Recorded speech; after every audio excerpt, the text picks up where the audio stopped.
Good morning sa lahat po, mga kalingap. Pasensya na po na si MC ay wala pa sa social media ngayon kasi wala pa po kaming internet, no? Isang linggo na po tinamaan na napasentro talaga kami sa Hurricane Milton at saka Hurricane Helene, ang buong Florida. Back to back. Talagang magkasunod, no? Within 2 weeks, si Helene, yung category 4, tapos category 3 naman si Milton.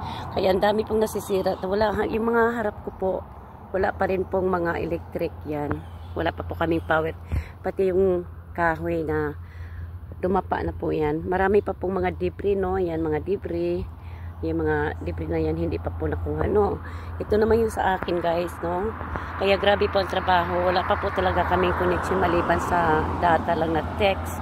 Kaya sana po maintindihan ninyo, pag-pray nyo po ang buong Florida na talagang sobra, marami pong namatay, bumaha, binahaan. Kaya po, itong video na to, video ko na lang dito dahil para i-upload, no? Para alam po ninyo na kung bakit ako wala ngayon dito.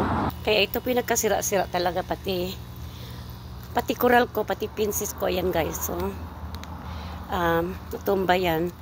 At siyempre yung ating marami na po ako nalinis dito, no? Nirek ko na yung mga dahon, natumba na yung mga kahoy diyan sa likod, binaha rin kami. At narek ko na po yung mga lugar-lugar na yan. Ito po yung nagsatambak ko, pati yung mga sira-sira na yan guys. Kaya hindi pa po talaga kami kompletong restored.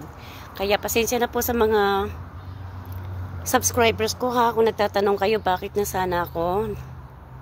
Ako po patuloy pa rin naglilinis. Ang dami talagang namatay, no?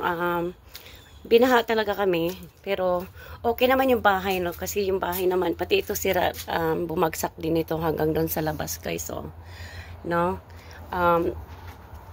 Ilang araw, tapos walang kuryente. Ako may kuryente naman, kaya lang wala talagang masabing connection sa internet. Kaya sabi ko, no, nagliparan talaga pati solar panel namin, nandito po nakalagay.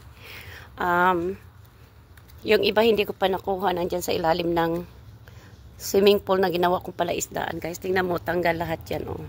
No, tanggal lahat yan. Kaya pagpasensyahan nyo po ako kasi dami kong nilinis, no, dahil nga sa Baguio.